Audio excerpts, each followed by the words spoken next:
สวัสดีท่านผู้ชมที่เคารพขอต้อนรับประธานเข้าสู่การรายงานข่าวภาคเที่ยงจากห้องข่าวโทรภาพแห่งชาติลาวเสนอข่าวภาคนี้โดยข้าพเจ้าสุทธิเกียรติทวีสุขสาธารณรัฐประชาธิปไตยประชาชนลาวและออสเตรเลียเฉลิมฉลอง35 ปีของการร่วมมือการค้นคว้าด้านกสิกรรมและได้ประกาศการลงทุนใหม่จำนวน$15 ล้านออสเตรเลียเพื่อส่งเสริมการพัฒนาการกสิกรรมแบบยืนยงและความมั่นคงทางด้านเสบียงอาหารในระยะยาววันที่ 5 มีนาคม 2026 ที่นครหลวงเวียงจันทร์ลาวและออสเตรเลียได้เฉลิมฉลองการร่วมมือครบรอบ 35 ปี ในการค้นคว้าวิจัยด้านกสิกรรม โดยการให้เกียรติเข้าร่วมของท่านลินคำดวงสวรรค์รัฐมนตรีกระทรวงกสิกรรมและสิ่งแวดล้อม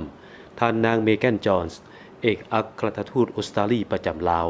พร้อมโดยภาคส่วนเกี่ยวข้องทั้งลาวและออสเตรเลีย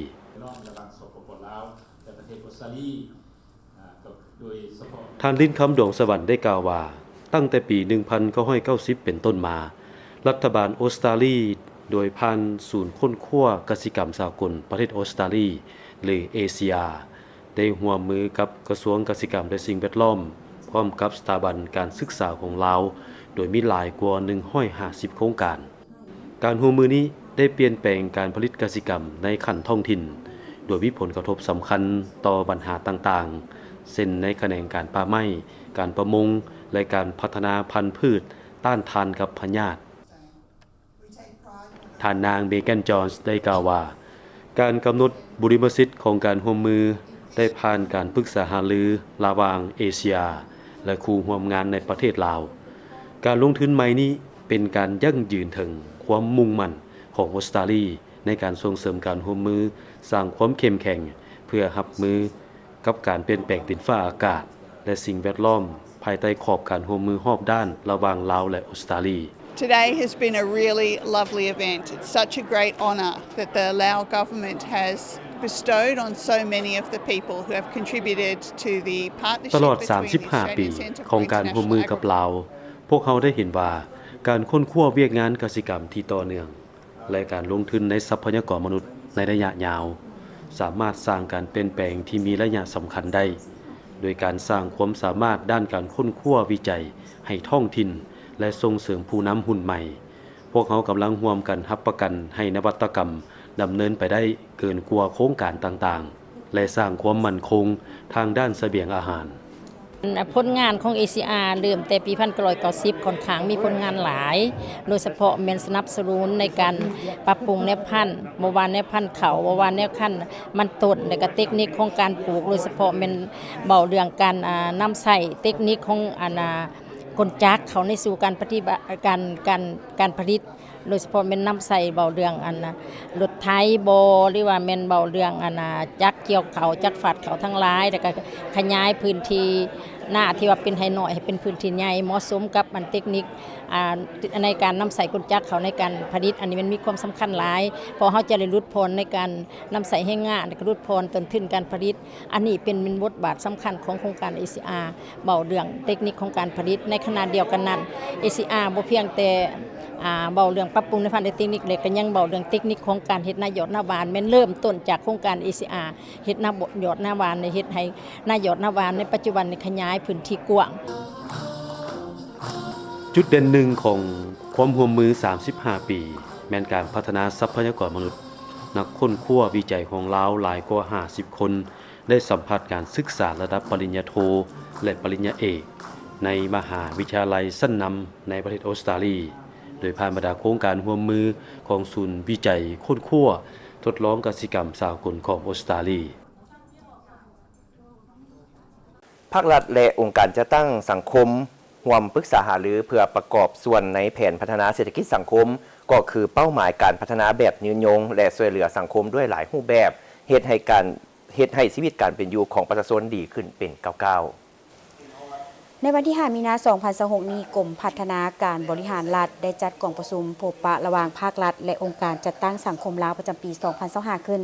ที่นครหลวงเวียงจันทร์โดยการเป็นประธานของทานวิสุขพรหมพิทักษ์รองหัวหน้าคณะจัดตั้งศูนย์กลางภาคมีผู้ต่างหน้าจากภาคส่วนที่เกี่ยวข้องเข้าร่วมท่านวิสุขพรหมพิทักษ์ได้กล่าวว่าเวียกงานองค์การจัดตั้งสังคมเว้าเฉพาะบรรดาสมาคมและมูลนิธิแม่นองค์การจัดตั้งสังคมที่มีบทบาทสำคัญ เป็นเวียกงานหนึ่งที่พรรครัฐบาลได้ถือเป็นเวียกสำคัญและได้กำหนดไว้ในรัฐธรรมนูญกฎหมายบรรดาสมาคมมูลนิธิมีบทบาทในการประกอบส่วนในการพัฒนาเศรษฐกิจสังคมศึกษาอบรมเต้าโฮมความสามัคคีช่วยเหลือซึ่งกันและกันเพื่อองค์การจัดตั้งสังคมลาวสามารถเคลื่อนไหวอย่างถูกต้องและสอดคล้องกับระเบียบการพร้อมทั้งมีการประกอบส่วนอย่างตั้งหน้าเข้าในการจัดตั้งปฏิบัติแผนพัฒนาเศรษฐกิจสังคมแห่งชาติที่รัฐบาลวางออกในแต่ละระยะให้ก้าวสู่ล่วงลึกและกว้างขวางขึ้นกว่าเก่าในกองประชุมพบปะหารือครั้งนี้เป็นการสุขยุส่งเสริมสร้างเงื่อนไขอำนวยความสะดวกให้บรรดากระทรวงองค์การปกครองท้องถิ่นและองค์การจัดตั้งสังคมในการสร้างตั้งและเคลื่อนไหวเวียกงานองค์การจัดตั้งสังคมถูกต้องตามแนวทางของพรรคนโยบายของรัฐรัฐธรรมนูญกฎหมายและนิติกรรมใต้กฎหมายอย่างเข้มงวดและเด็ดขาดเพื่อประกอบส่วนเข้าในแผนพัฒนาเศรษฐกิจสังคมก็คือเป้าหมายการพัฒนาแบบยืนยงในแต่ละระยะและช่วยเหลือสังคมด้วยหลายรูปแบบเป็นต้นทางด้านเหือแหงความรู้ความสามารถทุนทอนและทรัพย์สินเฮ็ดให้ชีวิตการเป็นอยู่ของประชาชนดีขึ้นเป็นก้าวๆกองประชุมครั้งนี้ยังได้ผ่านเนื้อในดำรัสว่าด้วยมูลนิธิดำรัสว่าด้วยสมาคมและคำแนะนำเกี่ยวกับการจัดตั้งปฏิบัติดำรัสผ่านเนื้อในดำรัสตาประทับแผนงาน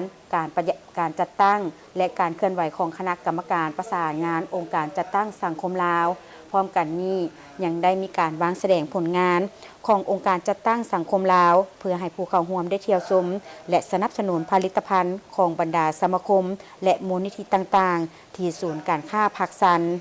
ปัจจุบันสมาคมและมูลนิธิมีทั้งหมดจำนวน300 กว่าภาคส่วนในนี้สมาคมจำนวน200 กว่าและมีเกือบ100มูลนิธิที่เคลื่อนไหวในขอบเขตทั่วประเทศสหพันธ์แม่หญิงโทรภาพแห่งชาติลาวได้จัดกิจกรรมเพื่อเฉลิมฉลองวันแม่หญิงสากลครบรอบ116 ปีวันที่ 8 มีนา1910 8 มีนา2026ภายใต้คำขวัญสิทธิความยุติธรรมการลงมือปฏิบัติเพื่อแม่หญิงและเด็กน้อยในครั้งนี้เราขอเรียนเชิญกิจกรรมดังกล่าวได้จัดขึ้นในวันที่ 6 มีนา2026 อยู่โทรภาพแห่งชาติลาวโดยการเข้าร่วมของปริญญาเอกวรรณลาตีคำวานวงศาผู้อำนวยการใหญ่โทรภาพแห่งชาติลาวท่านนางวีรไพวงศ์พจันทร์ประธานสหพันธ์แม่หญิงโทรภาพแห่งชาติมีบรรดาคณะพรรคคณะนำและสหพันธ์แม่หญิงโทรภาพแห่งชาติเข้าร่วมท่านนางวีรไพวงศ์พจันทร์ได้กล่าวว่าทั่วโทรภาพแห่งชาติมีสมาชิกสหพันธ์แม่หญิงทั้งหมด76ท่านซึ่งอยู่ภายใต้การชี้นำของคณะพรรคคณะอำนวยการเฮ็ดเวียกวิชาเฉพาะติดพันกับเวียกสื่อที่เป็นท่าแหงในการเผยแพร่แนวทางนโยบายของพรรครัฐเพื่อให้เข้าถึงหลายภาคส่วนซึ่งกิจกรรมในครั้งนี้แม่นแข่งขันกีฬาเปตังและกิจกรรมอื่นๆซึ่งมีบทบาทสำคัญหลายเนาะต่อการปฏิบัติหน้าที่พอทุกเวียกงานพวกเขานี่มันได้เคลื่อนไหวไปตามทิศชี้นำพาของคณะพรรคคณะอำนวยการเนาะซึ่งเป็นองค์การจัดตั้งหนึ่งเนาะที่เคียงบ่าเคียงไหลกันกับ3องค์การจัดตั้งมหาชนพวกเขาในการปฏิบัติหน้าที่การเมืองเนาะแล้วก็นอกจากนั้นแม่หญิงพวกเขานี่ก็ถือว่าได้ใจใส่เนาะในการปฏิบัติฮีตของประเพณีอันดีงามของชาติเฮาได้เป็นอย่างดีอันนี้คือว่าเป็นอีกอันหนึ่งที่พวกเขาสามารถปฏิบัติและการเฮ็ดกิจกรรมมื้อนี้ก็เป็นเพื่อเป็นการเฉลิมฉลองเนาะในโอกาสวันดังกล่าวและก็ในกิจกรรมก็คือว่านอกจากแต่ว่าพวกเขาได้เฮ็ดกิจกรรมร่วมกันในการเล่นกีฬาหรือว่าการเฮ็ดกิจกรรมร่วมม่วนซื่นกับหลายภาคส่วนเนาะแล้วก็พวกเขาคิดว่าแม่หญิงพวกเขานี่นอกจากจะปฏิบัติภารบทบาทหน้าที่แล้วพวกเขาก็ยังได้เอาใจใส่ในการปฏิบัติในการข้อแข่งขันซัมบีของแม่หญิงลาวเฮาอันนี้ก็เป็นอีกสิ่งหนึ่งที่พวกเขาจะได้เฮ็ดแล้วก็ได้เอาใจใส่เนาะท้ายนี้ก็ขออวยพรใส่ให้แก่น้องแม่หญิงเนาะทุกทั่วหน้าเพราะว่าแต่อยู่ในโทรภาพแห่งชาติลาวก็คืออยู่ในทั่วโลกเนาะอยู่ในทั่วประเทศจงมีสุขภาพแข็งแรงมีพลานามัยที่สมบูรณ์เนาะวันที่ 8 มีนาแม่นเหตุการณ์การเมืองที่สำคัญเป็นขีดหมายแห่งไสยชนะพื้นฐานของขบวนการแม่หญิงสากลในการต่อสู้ทวงเอาสิทธิผลประโยชน์อันเป็นธรรมให้แม่หญิงสาวผู้ออกแห่งงานในทั่วโลกเป็นวันระลึกถึงการต่อสู้ของแม่หญิง เพื่อปลดปล่อยตนเองและทวงให้มีสิทธิเสมอภาพประชาธิปไตยคือกันกับผู้ชายทวงให้พวกนายทุนแก้ไขชีวิตการเป็นอยู่ภายใต้คำขวัญผู้หนึ่งเฮ็ดเวียกมื้อละ8 ชั่วโมงแม่หญิงและผู้ชายเฮ็ดเวียกคือกันต้องได้รับเงินเดือนเท่ากันต้องมีระบบป้องกันสุขภาพของแม่หญิงและเด็กน้อยต้านสงครามหุกหาญปกปักรักษาสันติภาพของโลกท่านผู้ชมที่เคารพทีมข่าวโทรภาพแห่งชาติลาวของพวกเราจะได้นำเสนอรายชื่อบรรดาสมาชิกสภาแห่งชาติประจำเขตเลือกตั้งที่14แขวงสารวันซึ่งประกอบมีจำนวน10ท่านดังนี้รายชื่อของบรรดาสมาชิกสภาแห่งชาติเขตเลือกตั้งที่14แขวงสารวันมี10ท่านดังนี้ท่านปริญญาเอกวิไลวงศ์บุตรคำกรรมการศูนย์กลางพรรคสมัยที่12ห้องหัวหน้าคณะจัดตั้งศูนย์กลางพรรคท่านปริญญาเอกดาววงศ์พรแก้วกรรมการศูนย์กลางพรรคสมัยที่12เลขาคณะพรรคแขวงสารวันท่านปริญญาเอกบุญทันบุญวิไลกรรมการคณะพรรคหักฐานประธานกวดกาพรรคห้องหัวหน้าห้องว่าการสภาแห่งชาติท่านจันสมรพรหมแสงกรรมการประจำพรรคแขวงท่านจันศรีล้นศรีสมบูรณ์คณะประจำพรรคแขวงหัวหน้าคณะจัดตั้งแขวงสารวันท่านนางวาสนาโพไซยวงศ์กรรมการพรรคแขวงเลขาคณะพรรคหักฐานสหพันธ์แม่หญิงแขวงสมัยที่2ท่านบุญเต้ยดวงสุริยะวงศากรรมการพรรคแขวงท่านเพชรลาพันธวงศากรรมการหน่วยพรรคหักฐานประธานกฎการหน่วยพรรคหัวหน้ากลุ่มพัวพันธ์รัฐสภา2ฝ่ายกรรมาธิการต่างประเทศสภาแห่งชาติท่านนางคำโพสิริพจันทร์คณะหน่วยพรรคห้องหัวหน้าโรงเรียนการเมืองและการปกครองแขวงสารวันท่านสมพรแสงสุริจันทร์คณะประจำสภาประชาชนแขวงห้องเลขาคณะพรรคหักฐานหัวหน้าห้องว่าการสภาประชาชนแขวงสมาชิกสภาประชาชนแขวงสุดที่ไปต่อกันที่รายชื่อของบรรดาสมาชิกสภาแห่งชาติประจำเขตเลือกตั้งที่15ของแขวงจำปาสักซึ่งประกอบมี15ท่านดังนี้รายชื่อของบรรดาสมาชิกสภาแห่งชาติเขตเลือกตั้งที่15แขวงจำปาสักมี15ท่านดังนี้ท่านสนไซศรีพันดรกรรมการกลุ่มการเมืองศูนย์กลางพรรคสมัยที่12นายกรัฐมนตรีแห่งสาธารณรัฐประชาธิปไตยประชาชนลาวท่านปริญญาเอกอรุณไซสุนราชกรรมการศูนย์กลางพรรคสมัยที่12เลขาคณะพรรคแขวงจำปาสักเสนอโดยท่านนางมีนาศรีวิไล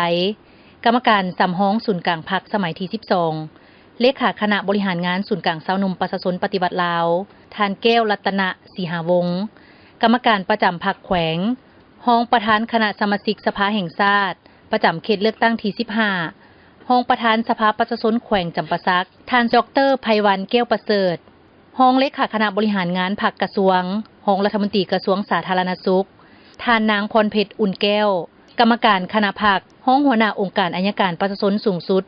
สมาชิกสภาประชาชนสุดที่4ท่านสิงห์คำวงศ์พจันทร์กรรมการคณะบริหารงานพรรคสภาแห่งชาติหัวหน้าส่วยเวียกคณะพรรคสภาแห่งชาติห้องเลขาคณะพรรคหักฐานหัวหน้าห้องว่าการสภาแห่งชาติห้องหัวหน้าห้องว่าการสภาแห่งชาติท่านวรรณศักดิ์ชาติตระกูลกรรมการพรรคแขวงห้องประธานสภาประชาชนแขวงสมาชิกสภาประชาชนแขวงสุดที่4ท่านปริญญาเอกบุญญเดชทองสวรรค์กรรมการพรรคแขวงเลขาคณะพรรคหักฐานหัวหน้าแผนกอุตสาหกรรมและการค้าแขวงท่านอนุศักดิ์จันทประเสริฐกรรมการพรรคแขวงสมาชิกสภาประชาชนแขวงคณะประจำสภาประชาชนแขวงจำปาสักประธานคณะกรรมการเศรษฐกิจแผนการและการเงิน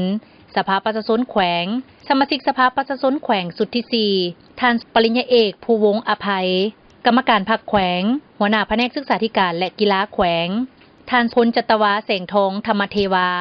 หัวหน้ากรมป้องกันความสงบคณะกรรมการติดตามกวดกาวาระแห่งชาติต้านยาเสพติดสภาแห่งชาติท่านนางป่านคำขยองเอกห้องประธานกวดกาพรรคสภาแห่งชาติกรรมการช่วยพรรคหักฐาน